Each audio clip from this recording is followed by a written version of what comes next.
বাংলার যেসব বিখ্যাত মন্দির আছে তার মধ্যে পূর্ব বর্ধমান জেলার জামালপুরের বাবা বুড়োরাজের মন্দির একটি। আর আজ আমি তোমাদের নিয়ে চলে যাব বাবা বুড়োরাজের মন্দিরে। ভিডিওটা সম্পূর্ণ দেখার অনুরোধ রইল। আর আপনি যদি আমার চ্যানেলে নতুন হন অবশ্যই চ্যানেলটাকে সাবস্ক্রাইব করবেন। এটা হলো মন্দিরের মূল প্রবেশপথ। মূল প্রবেশপথ দিয়ে ঢুকেই দেখলাম অনেক বড় বড় মাঠ, আর সেই মাঠে মেলা বসে আছে। দুই পাশে সারি সারি অনেক দোকান। এই মন্দিরে আপনাকে আসতে হলে হাওড়া কাটোয়া মেল লাইনে ট্রেন ধরে পূর্বস্থলী স্টেশনে নামতে হবে, তারপর একটা টোটো করে নেবেন।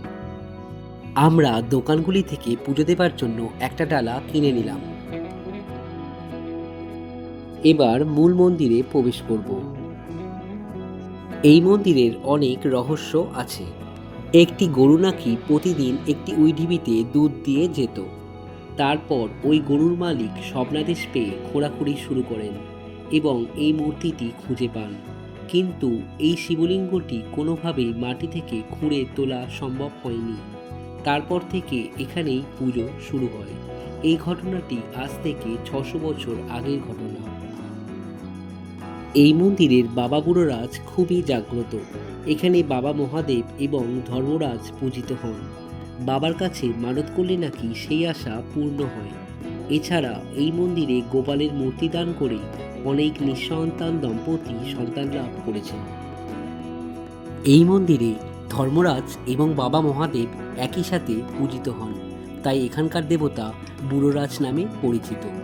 সচরাচর কোনো শিব মন্দিরে কোনো বলি হয় না, কিন্তু এই মন্দিরে ধর্মরাজকে উদ্দেশ্য করে বলি দেওয়া হয়। সাধারণত মানুষ কোনো বিপদে পড়লে এখানে এসে মানত করেন। সেই মানত যখন পূর্ণ হয় তখন তারা দেবতার উদ্দেশ্যে বলিদান করে থাকেন। এই মন্দিরে হরিনাম সংকীর্তনও হয়ে থাকে।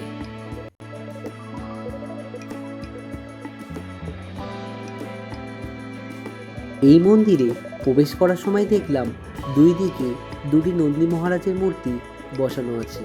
একটি সামনের দিকে মুখ করে আছে, অপরটি মন্দিরের দিকে মুখ করে আছে।